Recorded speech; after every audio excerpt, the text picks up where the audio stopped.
Welcome back to the SmallSat Revolution, powered by GomSpace. I'm your host, Frank Felker. I'm joined today by Dr. Michael Swartwout, professor of Aerospace and Mechanical Engineering at St. Louis University. Dr. Swartwout, welcome to the program. Thank you. Thank you for having me.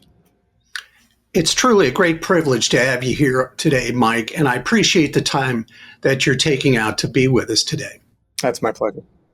Normally, as I had mentioned to you in a previous conversation, I like to start big picture and then narrow down.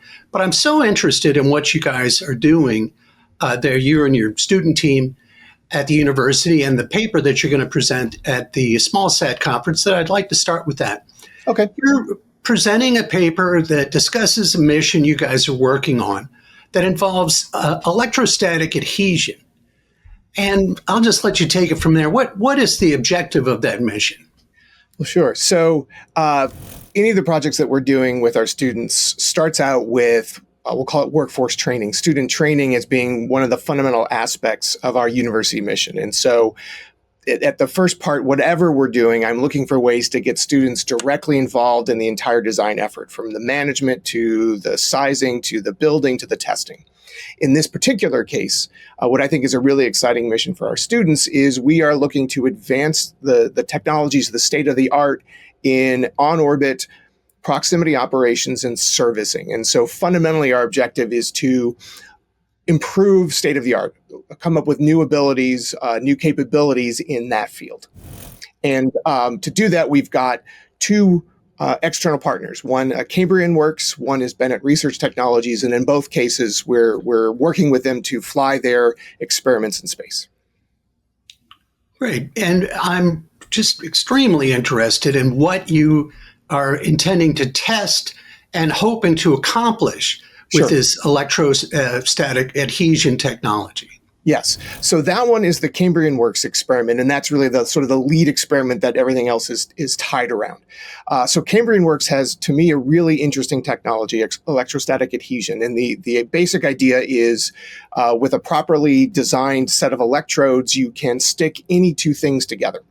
This apparently is a well-understood phenomenon. It's been known for a very long time, but the applications have been limited. But the interesting thing for us is on orbit, it generates a few newtons to even fractions of a newton of force, but that's enough to have two objects attached to each other with no preparation. So we don't need to have special materials. You don't have to have special mechanical mechanisms to attach.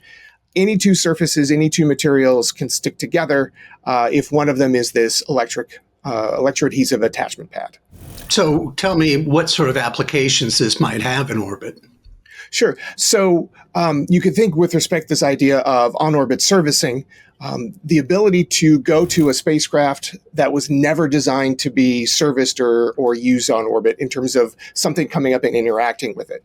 So the obvious application is deorbiting of spacecraft that are no longer functional, they've exceeded their mission life, or especially the rocket bodies that are left up in orbit after deploying the other payloads. You can, with this, go up and you could grab hold of one of those objects, you could detumble it, stabilize it, and then eventually deorbit it. And so that'd be a great way of removing a lot of the, I would say, most threatening elements of debris in space. Now, please correct me if I'm wrong, but do I recall that you had mentioned there may be an application for in orbit or in space assembly as well of this technology?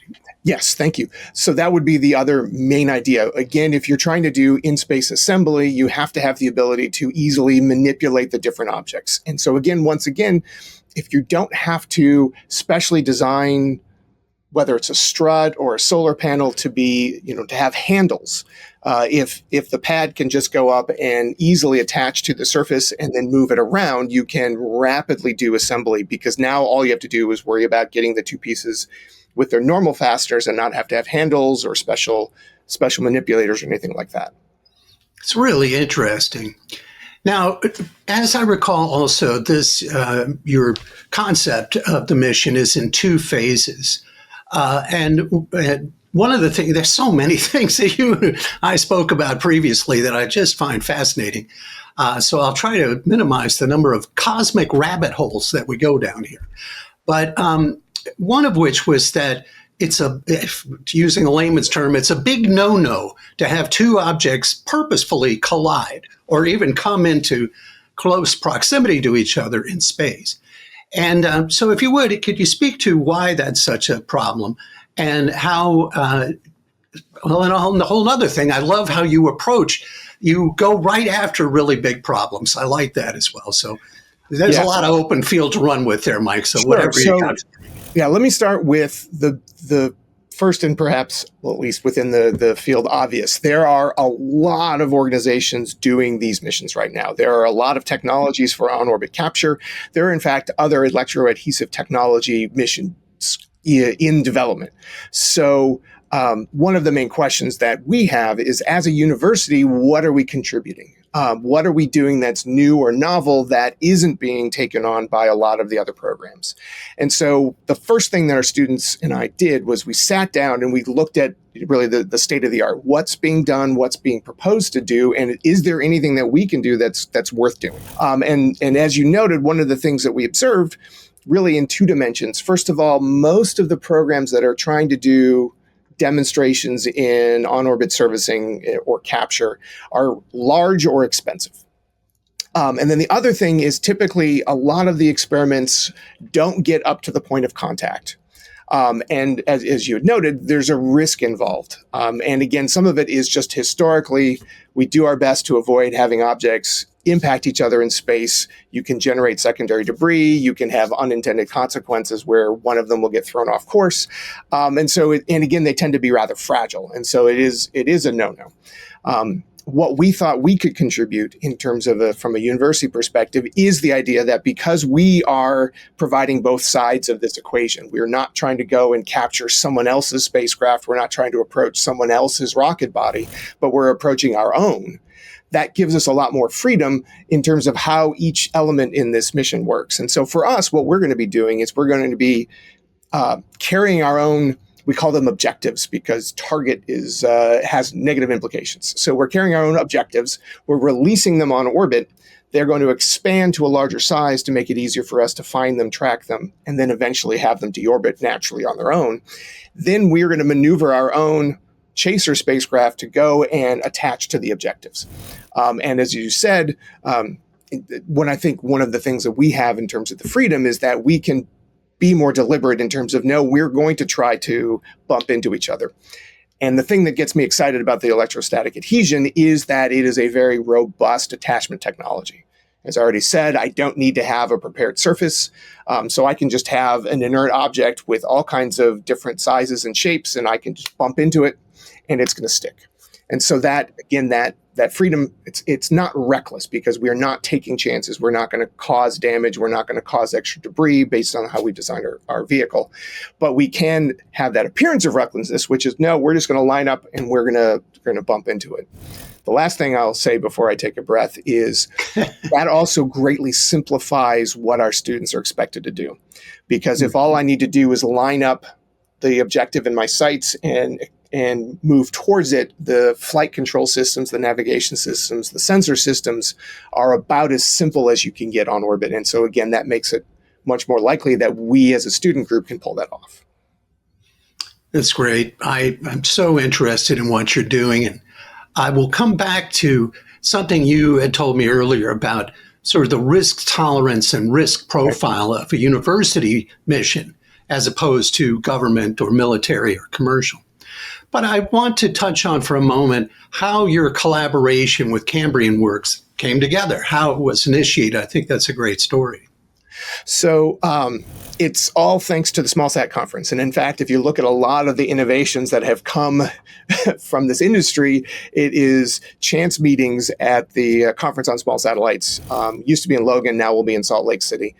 So in this particular case, I was sitting at one of the tables that are reserved for people who are, between sessions or you're taking a coffee break. And so I'm sitting at the table and I just happened to be sitting next to Kyle, who's one of the employees of Cambrian Works, doesn't in fact work on this particular application. But because we've seen each other, we've been at these conferences for so long, we just recognize each other. We just started up a conversation. And so we talked about what we were doing. He talked about the things that they were doing at the conference. And when he brought up ETAP, their electric thin attachment pad, my eyes lit up because I was looking for a relevant mission for my students because we were in the process of bidding for a design competition, the University NanoSat program, and I was desperate to find a relevant mission. So again, it's serendipity, but again, if you go to the SmallSat Conference, serendipity seems to happen all the time. And that's really what got this started. And within, Kyle introduced me to the leads on that program. We talked again over another conference table, and the mission was born. That's great. And I just love that feature of the SmallSat Conference, the ability. And in fact, it's something that they do proactively. I had the chance to speak to Pat Patterson, and, the whole idea of happenstance like that and helping to make it happen is something they're very focused on. Now, stepping back for a second and talking about how this enriches the experience of your students and helps prepare them for their career in the space industry, how does participating in a mission like this do that? Yeah. So I think of it in two ways. One is I think of it as input and the other is output. So input, these activities, the ability to work on a real mission and see it fly within a reasonable amount of time of you starting on it. We still haven't closed the loop fast enough so that students see it before they graduate. But the chance to do something real is a significant way of bringing students into St. Louis University, into our program. So I see it, our dean sees this as a real recruiting tool. Let's be honest, there's not a lot of space activity in St. Louis, Missouri, a lot of aircraft aviation activity, but really not much of anything of space. And so this, as students coming in thinking, are they going to be able to do something with this degree? This says, yes, you're going to do it now, and we'll be able to connect you in the future. As far as output, very similarly, this gives the students a real hands-on activity. They're making the management decisions. They're making the design decisions. They're dealing with all of the constraints and the things that go wrong as you're trying to develop a mission. They're also having to defend the work in front of NASA engineers, Air Force management, Air Force engineers. And so they have to be on their, they have to have their chops in terms of technically and be able to defend this. And so all of that training and all of those professional interactions really give them a leg up. Again, coming from a place that's not viewed as a space hotbed, this gets them in the door, gets them an interview. And to me, the great thing is with these students is that when they can get that interview and start talking and show the things that they've learned and demonstrated, we have a great track record of getting those students employed in, I think, really exciting places in the space industry. That's great. And what a challenge for them to have to defend their design and their concept in front of hard-boiled people who have money on the line. Telling that it builds character is not very appealing at the moment, but afterwards they do appreciate it. Yeah, that's a real-world experience. Now, I mentioned earlier, and you and I spoke previously about this idea that universities have a unique tolerance for risk. Can you speak to that and how that enables innovation that perhaps a government agency or commercial organization can't always pursue? Sure. So in the most simplistic way to think of it, if a university program, or maybe put it this way, if a professional program, a NASA program doesn't meet its objectives, regardless of working or not working, if you spend all this money, you put it up there and it doesn't do what it's supposed to do, that can be front page news depending on the scale of the program. That's going to blow back in terms of Congress saying, well, why are we spending all this money if it's not working? A university program, because of the fact that I have that workforce training element and because of the fact that, again, not to say that no one cares, but the consequences of failure are a lot lower. And even I'd say the last one is institutionally being a research institution, being a research program. Why something didn't work, if it can uncover deeper truth, deeper understanding of the space industry, deeper understanding of the physics behind a mission, that is still valuable from a university perspective. Again, that sense of saying, well, it didn't work, but here's why. And now whoever takes up this standard next will have a better understanding of what to do and what not to do. For all of those reasons, I think universities have this unique, what I call freedom to fail. Again, not just send it up, oh, if it doesn't work, too bad, but that that sense of we can be experimenters in a way that, again, commercial and even NASA programs really shouldn't be experimenters. Hmm. Now, that does put a challenge on us to try to find the interesting experiments. I think the one that we're doing now called Sardonyx gets us in that realm. Hmm. Well, and it's interesting. I read the book. I can't think of the title right now. It was the backstory on SpaceX, Liftoff. Yes. And that whole fail fast, fail forward Mm-hmm. Concept is allowed them to innovate rapidly and iterate rapidly. Yes. And but of course, they had the money internally to do that and to make their own decisions about that. I love that approach, and I'm in complete alignment with that. Mm-hmm. Now, if we could, I'd like for you to look into your crystal ball and think about, or let's look backward for a moment. Sure.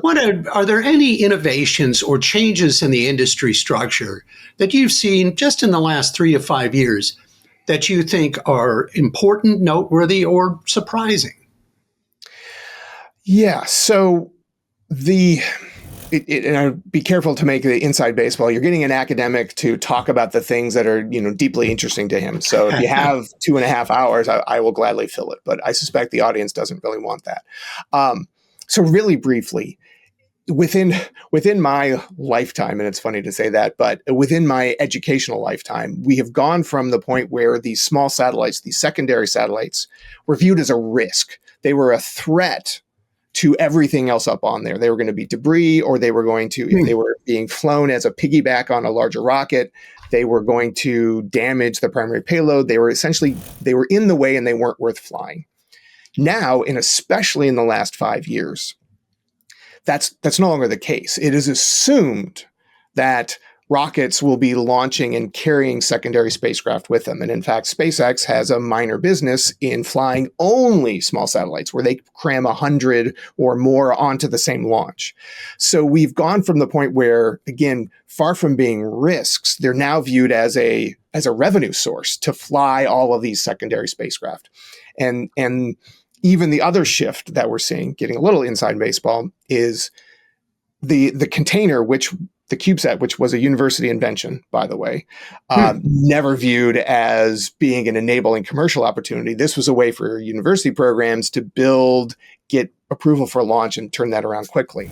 That container was what made it possible for all of these people to accept the risk of flying secondary spacecraft. But now it's so normal that the container is no longer necessary. And so now you're seeing SpaceX and others just put lots of these on a platform.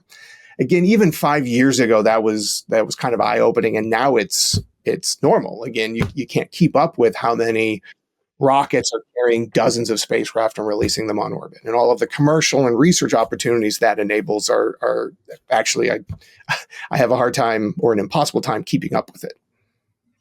It is truly amazing, isn't it, how quickly that's been adopted. And I think it's primarily, I hope you would agree, because it's working. Yes, absolutely. Yeah, if the CubeSats had been junk, or if one of them had led to a problem, then yes, I think we'd be having a very different conversation right now. But thankfully, really smart people really worked things through. They took methodical steps, and there were a ton of people behind the scenes who were willing to take the risk on seeing these, or really the chance on seeing these happen. Again, I don't think the risk was as much as anyone thought it was, but they were willing to put their professional reputations on saying, no, I want to see this happen. And that really transformed things. So with that having been said, what do you foresee coming in the next 3 to 5 years? Well, with the huge grain of salt that none of us are particularly good at predicting these things. And so, I mean, again, I won't take the cop out of saying, well, it's going to be something that none of us saw coming. But I think that's probably what it's going to be. I do see this on-orbit servicing, the on-orbit assembly. This is something that people have been talking about for, well, probably since the start of the space industry. This was a mission type that I was trying to demonstrate 15, 20 years ago, and we just lacked the technical capability to do it. But now there are, again, too many to count demonstration missions, actual money on the table where there are lots of programs that are doing these on-orbit servicing, on-orbit assembly. Whether there's going to be enough of a business case, I think, is still an open question, but I think there's no question that you're going to see the technology advance. And so whether it's servicing, whether it is debris removal, whether it is in-orbit assembly, I think you're going to see something with these technologies that, again, a mission that doesn't really exist right now, not in great numbers. And I think that's a potential frontier. Dr. Michael Swartwout, thank you so much for joining me today. Thank you. It was my pleasure talking. Anytime. Thanks again to Dr. Swartwout, and thank you for joining us. Until next time, I'm Frank Felker saying, I'll see you in space. The SmallSat Revolution podcast is powered by GomSpace. With platforms, components, systems, and services to meet every SmallSat requirement, GomSpace brings their innovative technologies and a flight heritage of over 2,000 successful deployments to your next mission. GomSpace, leading the SmallSat revolution. Learn more at GomSpace.com.